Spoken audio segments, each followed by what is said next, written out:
और लौंडो क्या हालचाल। तो एपिसोड की शुरुआत होती है और सबसे पहले हमारे हनी को बताया जाता है जो कि अपनी क्लास का मॉनिटर बन गया और वहां से बेंगडोंग को ढूंढ रहा है कि बेंगडोंग कहां पर चली गई। और वहीं हमारा हनी बेंगडोंग को ढूंढते ढूंढते अपने रूम में आ जाता है और वहीं हम देखते हैं कि बेंगडोंग आराम से नहा रही होती है। लेकिन तभी हमारा हनी उसी रूम में टपक पड़ता है और बेंगडोंग को नहाते हुए देख लेता है, मतलब कि देखने लगता है। और जब बेंगडोंग हनी को देखती है तो वो जोर से चिल्लाती है और अपने बटरफ्लाई पंखों को बाहर निकाल लेती है। और फिर इसके बाद हमारे हनी के मुंह में तकिया फेंक कर देती है और फिर इसके बाद लीक लात देती है कि साले बाहर निकल। और वहीं हमारा हनी चिल्ला रहा होता है sorry sorry sorry sorry sorry. लेकिन हमारा हनी वहां पर कंफ्यूज होता है कि आखिर वो सॉरी क्यों बोल रहा है, आखिर बेंगडोंग भी तो एक लड़का ही है। और भाई हमारा हनी एकदम उदास चेहरा लेकर वहां से जाने लगता है और हमारा हनी बाहर जा ही रहा होता है, इतने में उसे तांगिया मिल जाती है बाहर। और फिर इसके बाद तांगिया हनी से कहती है कि मैं तुम्हें कहां कहां ढूंढी लेकिन तुम मुझे यहाँ मिले, चलो अब मेरे साथ चलो, मैं तुम्हें कुछ बताना चाहती हूँ। और यह कहती तांगिया हनी को अपने साथ ले जाती है और वहीं हमारा हनी कंफ्यूज होता है कि आखिर तांगिया उसे कहां पर ले जा रही है। और फिर कुछ समय बाद तांगिया हनी से पूछती है कि मैंने तुमसे बोला था ना कि मैं तुम्हें तुम्हारे पैसे कमाने में मदद करूंगी, इसलिए मैं तुम्हारे लिए फिश बेचने वाला ठेला लेकर आई हूँ, मतलब कि फिश ग्रिलिंग गाड़ी लेकर आई हूँ। और मुझे पता है कि तुम बहुत ही अच्छी और टेस्टी फिश बनाते हो, इसलिए अब हम फिश का बिजनेस करेंगे जिससे हमारे पास काफी सारे पैसे होंगे। अब इसके बाद तांगिया यहाँ से थोड़ी बहुत और बात कहती है और एक बाजार का सीन बताया जाता है जहाँ पर तांगिया और हनी एक अच्छी सी जगह देखकर वो फिश की गाड़ी लगाई हुए हैं। और वहीं पर तांगिया हनी से कह रही है कि हम फिश की कीमत 5 कूपर कॉइन रखेंगे और इस मार्केट में सिर्फ एक ही दुकान है और वो है मिस्टर लीन की, जो कि सिर्फ 1 कूपर कॉइन में 1 फिश देते हैं, लेकिन हम हमारी कीमत 5 कूपर कॉइन रखेंगे। और वहीं फिर हम हनी को देखते हैं जो कि एकदम मस्त तरीके से फिश को पका रहा होता है और वहीं तांगिया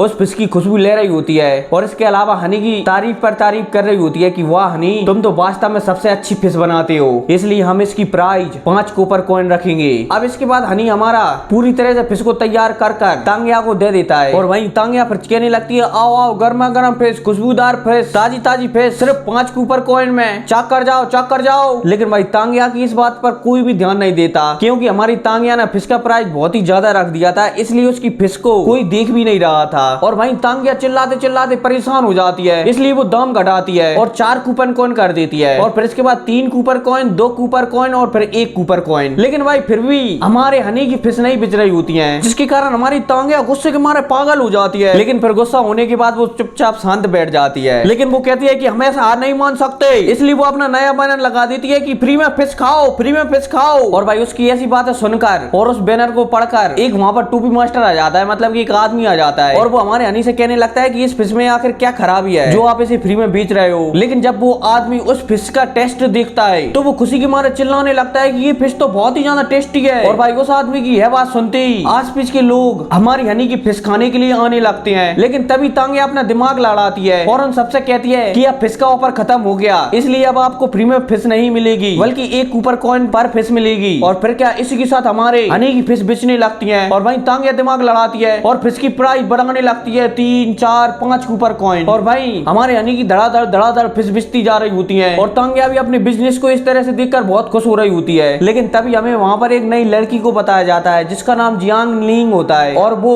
हनी के फिश के ठेले के पास आती है और हनी से अपनी फिश की प्राइस पूछने लगती है। हनी भी कह देता है कि मेरी फिश की प्राइस 5 कूपर कॉइन है। लेकिन हनी की इस बात पर वो लड़की हनी से मोल भाव करने लगती है कि तुम्हारी फिश वहाँ के लोगों से बहुत ज्यादा महंगी है, इसलिए तुम्हें तुम्हारी फिश 3 कूपर कॉइन में देनी चाहिए। इस पर हमारा हनी कहता है कि फिलहाल के लिए तो हमारे पास फिश खत्म हो गई है, इसलिए अब मैं आपको कल फिश खिलाऊंगा। और भाई हमारे हनी की ऐसी बात सुनकर वो लड़की वहाँ से चुपचाप जाने लगती है। लेकिन तभी सीन शिफ्ट होता है और हमें एक नए लोंडे को बताया जाता है जो कि हमारे हनी की ओर दौड़ कर आ रहा होता है और एक कॉइन से हमारे हनी पर एक बहुत तेज हमला कर देता है। लेकिन तभी तांगिया भी उस हमले पर एक हमला कर देती है अपना और उस हमले को वहीं रोक लेती है। लेकिन तभी ये नया लोंडा चलता है और हमारे हनी की जो फिश पक रही थी उन्हें वहां से फेंक कर बेकार कर देता है। हमारा हनी इसे रोकने की कोशिश करता है लेकिन ये वाला लड़का बहुत ही पावरफुल होता है, इसलिए हमारे हनी को गर्दन से पकड़कर उस पर एक पावरफुल अटैक करने वाला होता है। इतनी भाई वहां पर हमारे बीबीच की एंट्री होती है और वो उस नए लोंडे पर एक हमला कर देता है, जिस वजह से हमारा बीबीच और वो नया लोंडा दोनों पीछे हो जाते हैं। और वहीं हमारा बीबीच उस नए स्टूडेंट मतलब कि उस नए लोंडे से कहता है कि तुम्हारी हिम्मत कैसे हुई मेरे छोटे भाई को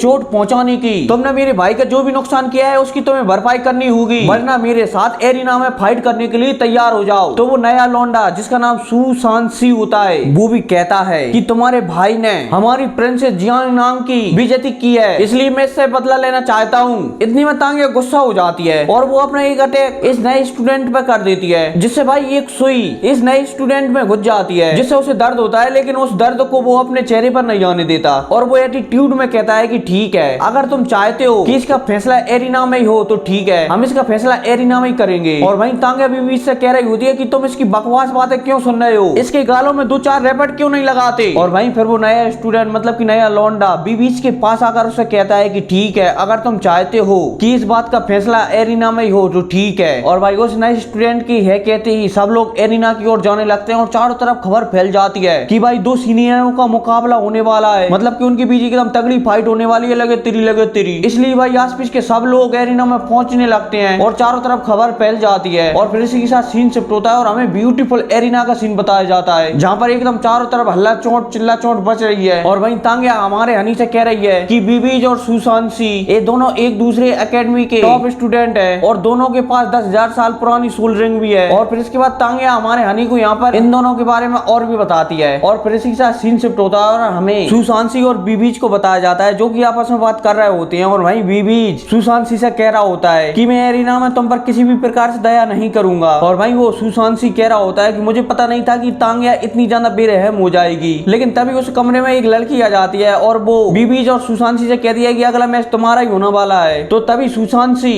अपनी नाटक वाले फॉर्म में आ जाता है और वो उस लड़की से कहता है कि ठीक है, मुझे पता है कि अगला मैच हमारा होने वाला है। और भाई उसकी ऐसी बात सुनकर वो लड़की एकदम प्रसन्न हो जाती है और सुशांशी पर मोहित हो जाती है। मोहित का वो वहीं पर बेहोश हो जाती है सुशांशी की ऐसी बातें सुनकर। अब इसके बाद सीन शिफ्ट होता है और हमें दोबारा से हमारे हनी को बताया जाता है, जहाँ पर तांग्या और हनी आपस में बात कर रहे होते हैं। तभी वहाँ पर बैंग दोंग आ जाती है और वो हमारे हनी से पूछने लगती है कि तुम यहाँ पर क्या कर रहे हो। तो हमारा हनी भी कह देता है कि मैं यहाँ पर फाइट को देखने के लिए आया हूँ। और भाई हमारा हनी भी बैंग दोंग से पूछता है कि तुम यहाँ पर क्या कर रही हो। तो बैंग दोंग भी कह देते हैं कि अफसोस 2 सीनियरों की फाइट होने वाली है, इसलिए मैं उसी को देखने के लिए आई हूँ यहाँ पर। लेकिन इतने में तांग्या बैंग दोंग को घूर घूर कर दिख रही होती है और वो हमारे हनी से पूछ रही होती है कि ये कौन है। तो हमारा हनी भी तांग्या से कह देता है कि ये मेरा रूममेट है। तो भाई हमारी तांग्या भी कह देती है कि ये लड़का कितना ज्यादा सुंदर है। और फिर इसके बाद तांग्या बैंग दोंग से कहती है कि क्या तुम मेरा सेक्ट को ज्वाइन करना चाहोगे। तो इस पर बैंग दोंग तान्या से पूछती है कि तुम कौन हो। और बैंग दोंग की इस बात पर तान्या जवाब देती है कि मैं हूँ तान्या, 10 क्लैन की लीडर। और तान्या की इस बात पर बैंग दोंग भी कह देती है कि ठीक है, मैं आगे चलकर तुम्हारा क्लैन जरूर ज्वाइन करूंगी। अब इन्हीं बातों के साथ सीन शिफ्ट होता है और हमें मैदान का सीन बताया जाता है, जहाँ पर हमारा बीबीज बहुत ही सेक्सी स्टाइल में एंट्री ले रहा होता है। और भाई हमारे बीबीज के मैदान में एंट्री लेते ही चारों तरफ हंगामा मचने लगता है और बीबी सबको चेयर कर रहा होता है। लेकिन तभी सामने वाला स्टूडेंट भी आ जाता है और वो भी एकदम मस्त स्टाइल में हमारी बीबीज के सामने खड़ा हो जाता है। और भाई उस लड़के को देखकर लड़कियां वहां पर पागल हो जाती हैं और वो जोर जोर से चिल्लाने लगते हैं, सुशांशी सुशांशी। और भाई उसी मैदान में आवाज आती है कि तुम दोनों तैयार हो। तो वो दोनों भी कह देते हैं कि हाँ हम तैयार हैं। तो आवाज कहती है कि हाँ, इसी के साथ तुम्हारा मैच शुरू किया जाता है। और यह सुनते ही बीबीज अपने ड्रैगन को बाहर निकाल लेता है और बीबीज को ड्रैगन बाहर निकालते हुए देखकर वो सामने वाला स्टूडेंट सुशांशी वो भी अपने ड्रैगन को बाहर निकाल लेता है। अब इन दोनों को अपने अपने बीस्ट को बाहर निकालते हुए देखकर तान्या हनी को कुछ बताने लगती है कि ये दोनों बहुत ही ज्यादा पावरफुल हैं, इसलिए इन दोनों के पास सबसे पावरफुल बीस्ट है। और वहीं तान्या हनी से थोड़ी बहुत बात करने के बाद सीन शिफ्ट होता है और हमें दोबारा से बीबीज को बताया जाता है, जो कि अब अपनी पावर को शो करता है। और जैसे ही बीबी अपनी पावर को शो करता है तो तान्या बीबी की ऐसी पावर देखकर बहुत ही प्रसन्न हो जाती है और बीबी को चेयर करने लगती है, मतलब कि उसके दिमाग में दिल फिल फूटने लगते हैं। और वहीं जब सुशांशी भी अपनी पावर को बताता है तो वहां पर काफी लड़कियां भी बेहोश होने लगती हैं और वो लड़की जिसका नाम जियांग नांग है वो सोचने लगती है कि कितना ज्यादा दिखावा करता है। अब इसके बाद इन दोनों के बीच फाइट होने लगती है, लगे तेरी आर्मर से, सीलों से, गुम्मों से और पता नहीं किस किस से। और भाई ये एक दूसरे के ऊपर भारी पड़ रहे होती हैं। लेकिन तभी बीबीज अपनी एक सूर्य रिंग का उपयोग करता है, जिस वजह से वहां पर बीबीज की ताकत बहुत ही ज्यादा बढ़ जाती है और वो पलक झपकते ही सुशांशी के करीब आ जाता है। और भाई सुशांशी भी बीबी के हमलों से भली भांति बच रहा होता है। अब इतने में सुशांशी एक पावरफुल अटैक हमारे बीबी के ऊपर कर देता है और जब हनी सुशांशी को बीबी के ऊपर ऐसा हमला करते हुए देखता है तो वो अपनी पावर को एक्टिवेट करता है, जिस वजह से वहां का टाइम बहुत ही स्लो हो जाता है और सुशांशी बीबी पर हमला नहीं कर पाता। लेकिन तभी बीबी चलता है और वो सुशांशी पर एक पावरफुल अटैक कर देता है, जिसके कारण वो दूर फेंकता हुआ पड़ता है बड़ा। और इसी हमले के साथ बीबी ये फाइट जीत जाता है और वहीं तान्या खुशी की मारे नाच रही होती है। लेकिन इतने में हमारे हनी को चक्कर आ जाता है अपनी टेक्निक उपयोग करने के कारण और वो वहीं पर बेहोश हो जाता है। और फिर इसके साथ सीन शिफ्ट होता है और हमें हमारे हनी के कमरे का सीन बताया जाता है, जहाँ पर बीबी और तान्या आपस में बात कर रहे होते हैं। तभी बीबी अपने हाथ में से एक गोली को निकालता है, मतलब कि अपने हाथ में एक गोली को लाता है और हनी को खिला देता है। अब इसके बाद बीबी बैंग दोंग से कहता है कि हनी का ख्याल रखना, लेकिन तान्या बैंग दोंग से कुछ कहती है कि तुम हनी को इस बारे में बता देना और अब यहाँ से हमें जाना होगा। और यह कहते ही वो दोनों वहां से चले जाते हैं और इसी के साथ ये एपिसोड खत्म हो जाता है। और हाँ, यहाँ पर बैंगडोंग सोचता है कि आखिर ये दोनों सीनियर हनी के साथ इतना अच्छा व्यवहार क्यों कर रहे हैं, और इसी बैंगडोंग की सोच के साथ ये एपिसोड खत्म हो जाता है। मिलते हैं अगले वीडियो में, तब तक के लिए टेक केयर एंड